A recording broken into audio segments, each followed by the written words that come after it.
delighted to welcome Simon Grayson to the Old Footballers Club. I apologise for the name. I should say the Old Managers Club with you as well, shouldn't I? A bit of both, mate. Plenty of experience in the game.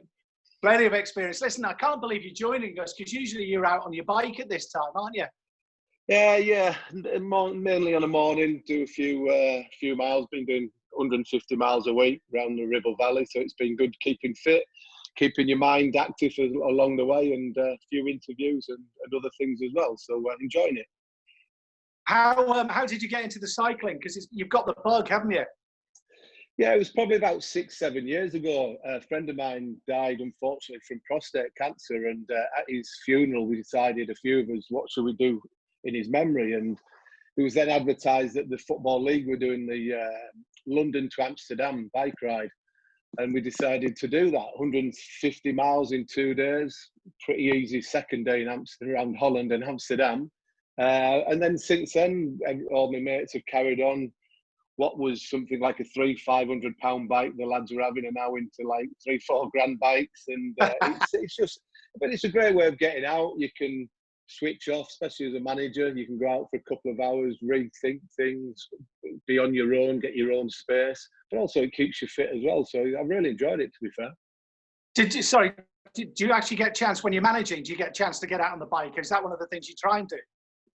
Not as much as I am now while I'm not working, but yeah, I think on my days off, or sometimes when I was at Preston, I would sometimes cycle to work. It's only 16 miles, so I could do it on a morning up, and just gives you back that chain of thought. I remember probably one of the best times I went out on my bike as a manager was when we're actually at Preston and we lost the last game of the season for automatic promotion, and I went out the next day for about 2 hours to clear my head and have a clear thought process of what we're going to do for the next game on Thursday night to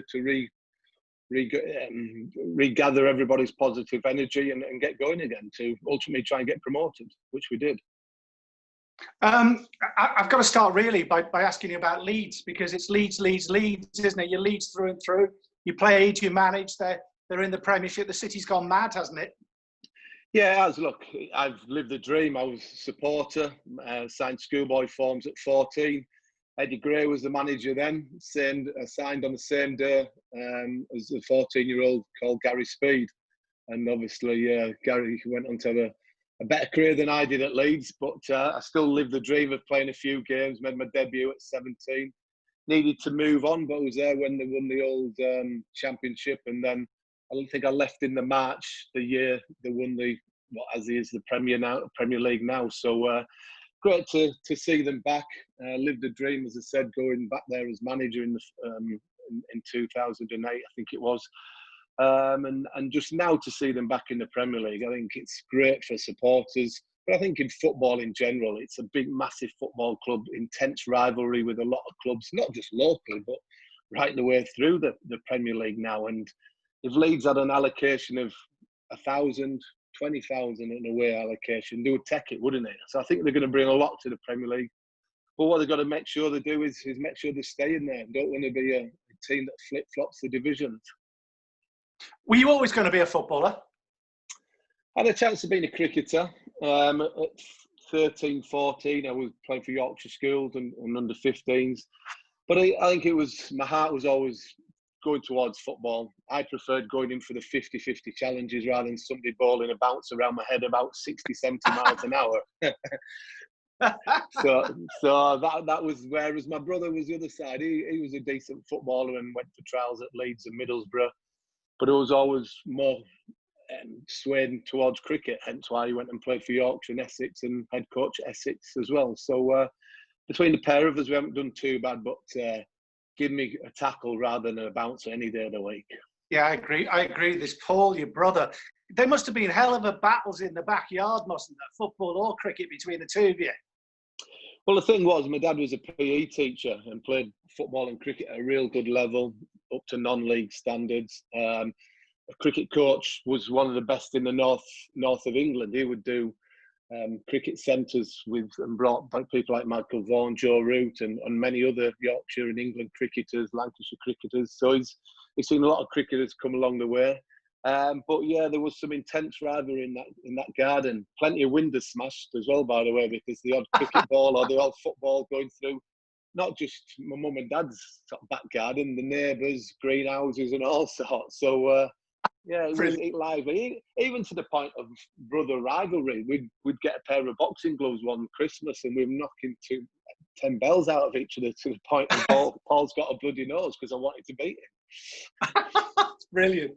And it still carries on now, Rob. We played golf against each other the other week, and it was my son against Paul and his son, and fortunately, me and my lad won, so we had the bragging rights. But that rivalry never leaves you, does it? Brilliant, brilliant. I've got loads to ask you, actually. Let's do that one. What are you like as a dad with your son? Because your son, Joe, isn't it, played for Blackburn. He's at Grimsby now, is that right? No, he's still at Blackburn. He went on loan to Grimsby. He made his debut a couple of years ago for Blackburn's first team. Oh, I was immensely proud. We were, I think, one of only 3 father and sons to have played for Blackburn, which was an achievement in itself. But I was watching the game in the director's box, and it was so nerve-wracking. As a player, I had nerves when I played in the big games and games, and as a manager you do. But I could control certain aspects of being on the touchline, on the pitch. But when you sat in the director's box watching him make his debut, I'm like, Joe, just make an easy pass, and I'm kicking more or less every ball for him, and until he got settled into it, and I got settled into it, and he did well, and then he went off to Grimsby and did well there, and then unfortunately last year he pulled his hamstring in training off the bone, and it meant he had an operation, a bit like Harry Kane's operation, and what turned out to be a 4 or 5 month injuries turned out to be 8, 9 now because of COVID. He couldn't get back in because Blackburn were only having the first team back in. So he's back training now, just doing some of his work, ready for when the first team start back in 2-3 weeks, and ultimately trying to break into the first team again. I think every father watching will feel your pain if they've got a sporting son. What about you when you made your debut for Leeds? Well, you said 17. Were you nervous then, or was it sort of almost like you felt it was a natural progression for you? Well, you've got to have a good memory. It's like 33 years ago. But I know my dad would have been nervous, and now I know, as we just spoke about, what I was feeling. He's been feeling many more times when I was playing. It was, I was nervous, I'm pretty sure of it, because I played in the youth team on the Saturday, and that afternoon we went back to watch the first team play, and I was doing my usual jobs after the game, not like apprentices now. I was cleaning the corridors and sweeping the dressing rooms out, and the youth team coach says to me, he said, look, just make sure you're ready, because they've got a couple of injuries and you're playing well in the youth team, that there might be a chance for the game at Huddersfield on Tuesday night you might be involved in. So I thought, wow, that's a real surprise, because I'd only played in the reserves in the youth team.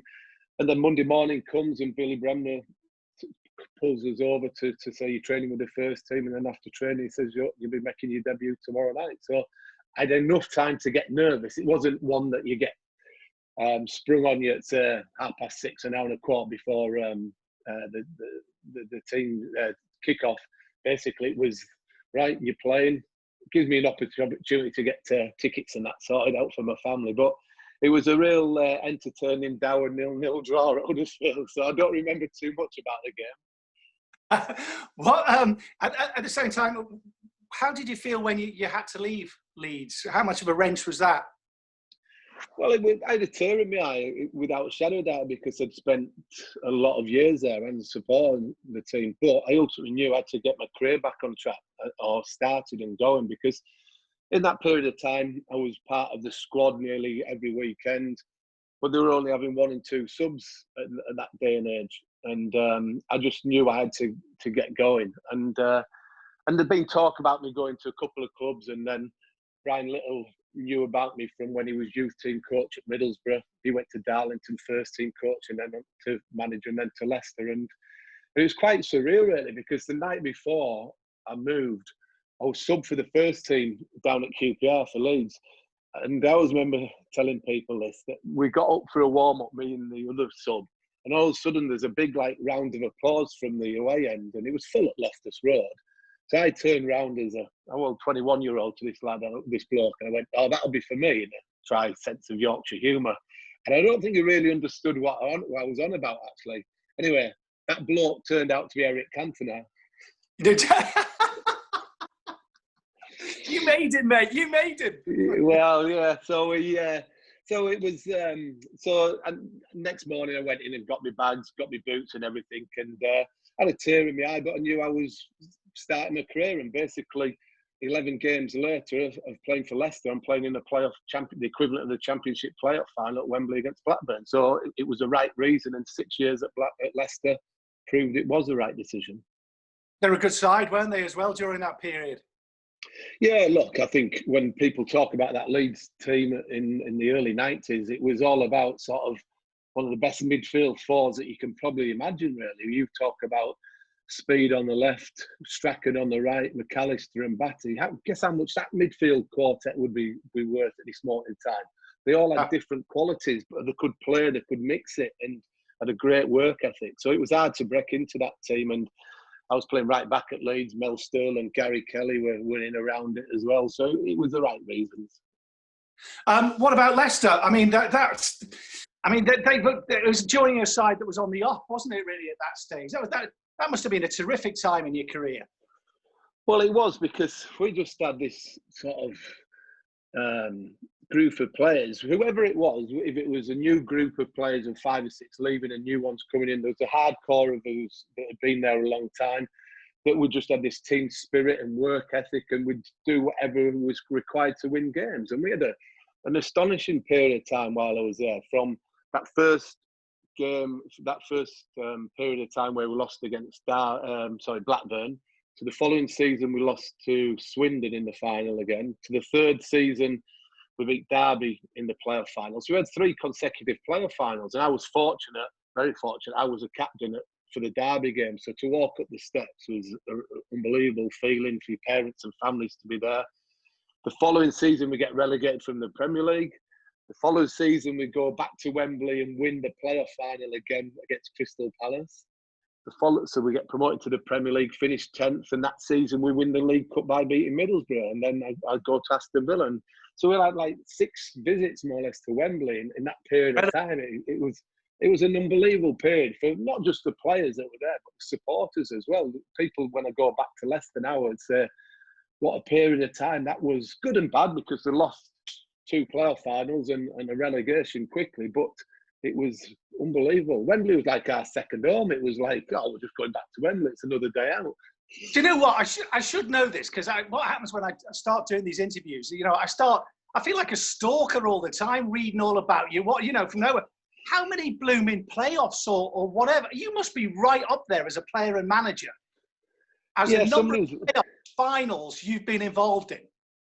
Yeah, pretty specialist, to be fair. So then as a player and then as a manager, lost in semi-final with Leeds, and then lost in a semi-final with Preston, and then won in a final with Preston, won in a semi-final and the final with Blackpool. Huddersfield won in the semi-finals and the final.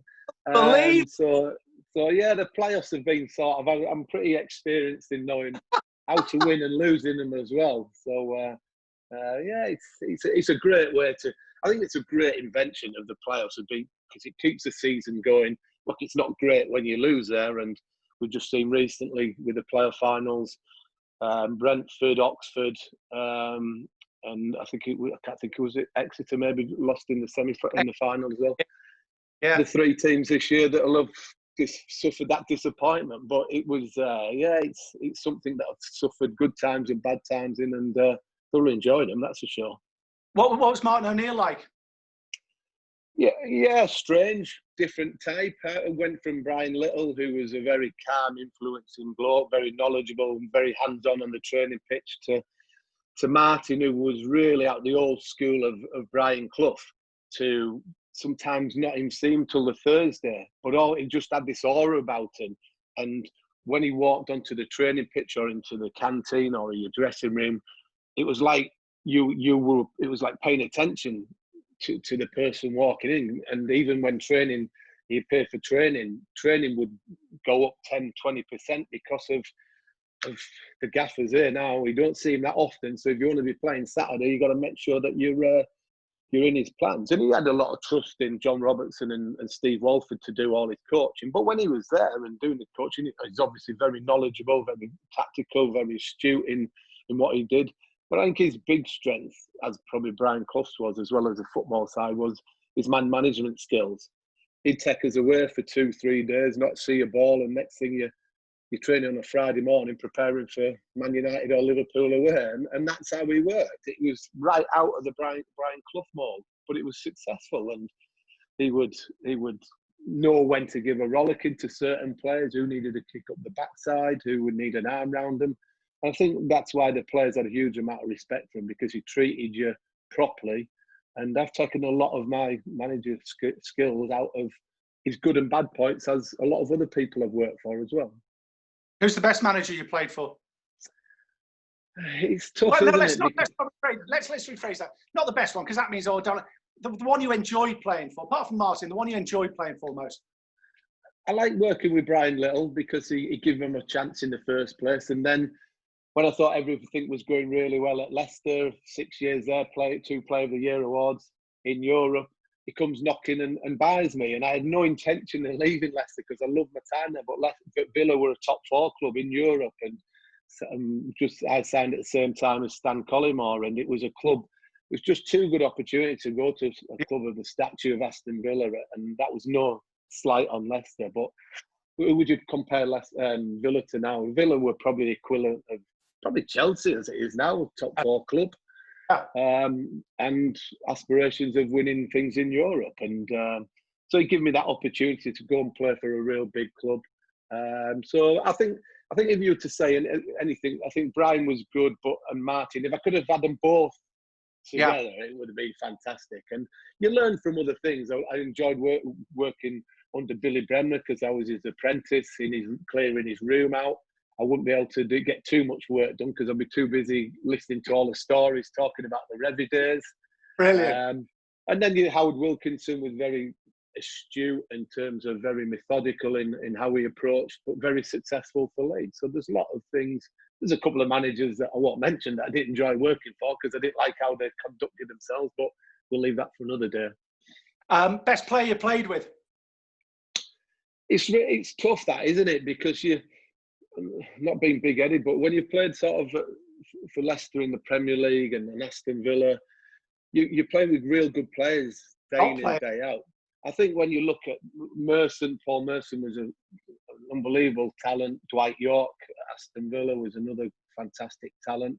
I think when I go back to it, for a real out-and-out player who I spent a lot of time with, he wasn't probably the most gifted and technical, but somebody like Steve Walsh, who was a captain, wore his heart on his sleeve.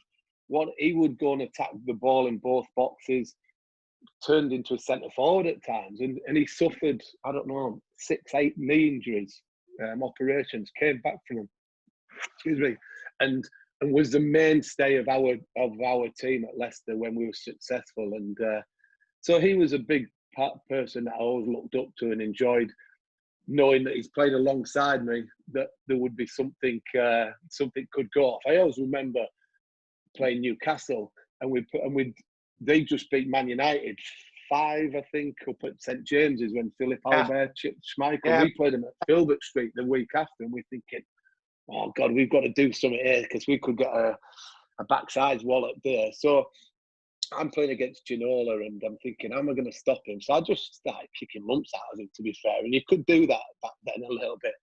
And we're walking down the tunnel at half time, and he's obviously behind me because he wouldn't have known my name. So he just saw my shirt and number and went, "Oi, Grayson, why do you keep kicking me?" I went, "Well, because I'm not letting you take the mickey out of me, basically." Anyway, next thing, Walsh has got the big Lucasade bottle that you have by the just turned around, squirted him full of water. But it couldn't have probably happened to anybody worse, because all he did was, with his long locks, he just moved them back with like 2 hands through. So I said, that went down well, Waller. So Brilliant.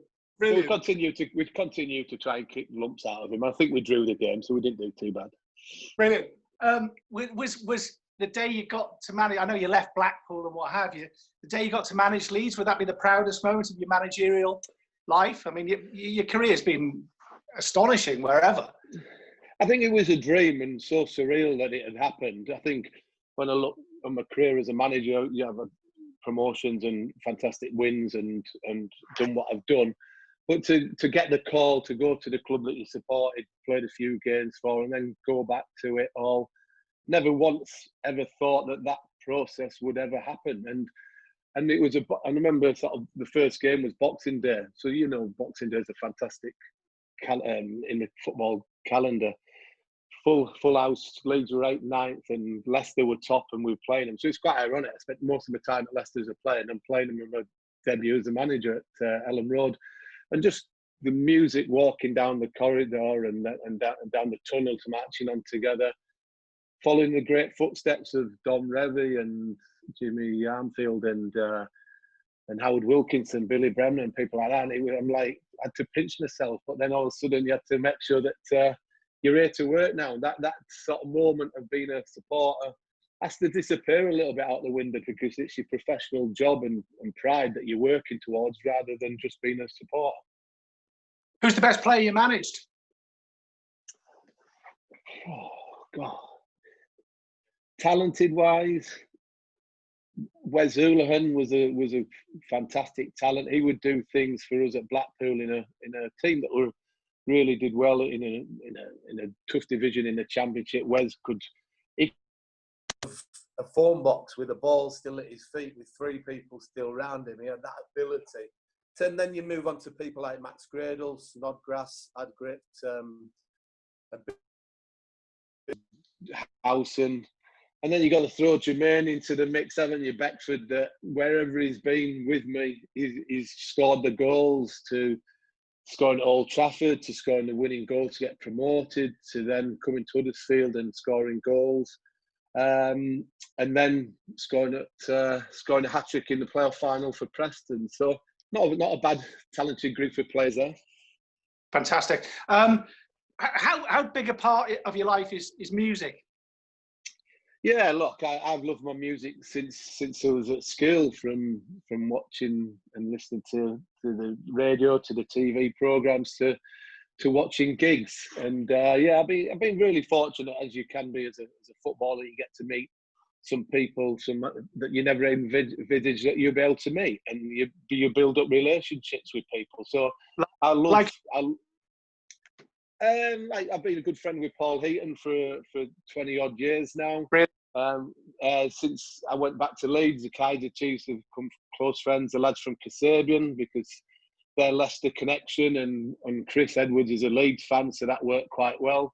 And then you got Pigeon Detectives, another Leeds band. It's amazing, isn't it, Rob, that sort of all the musicians that you meet just want to talk about football, and all I want to do is talk about music. And I would love to be able to stand in front of 30,000, 12,000 playing a guitar and imagine what it's like. And these people are doing that regularly, but then they turn it around and say, well, you played at Wembley, you played in playoff finals, you played at Old Trafford and at Elland Road, and it's just the mutual respect that you have for each other. And I keep saying it, and my wife has slaughtered me about it.